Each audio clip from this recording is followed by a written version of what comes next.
வந்து 1 கப்புக்கு நான் வந்து ராகி மாவு எடுத்திருக்கேன். இது வந்து பெரிய வெங்காயத்தில் பாதி வெங்காயம் பொடியாக நறுக்கி வச்சுருக்கேன்.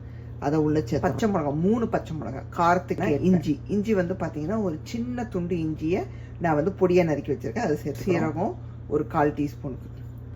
அதுக்கப்புறம் கொத்தமல்லி ஒரு 1/2 கேரட் எடுத்து நான் துருவி வச்சுருக்கேன். அதை உள்ள சேர்த்துக்கலாங்க. இது கூட வந்து கருவேப்பிலை சேர்த்து ரெசிபிக்கு தேவையான உப்பு இந்த அடைக்கு தேவை பண்ணிக்கிறோம்.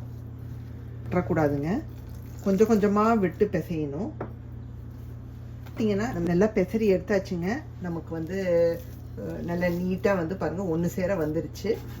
அப்போ தான் நமக்கு வந்து ஒட்டாமல் வரும். நான் டேரெக்டாக கல்லில் தான் வந்து தட்ட போகிறேன். இதுலேயே வந்து நம்ம தட்டிக்க போகிறோம். கொஞ்சம் எண்ணெய் விட்டுக்கலாங்க.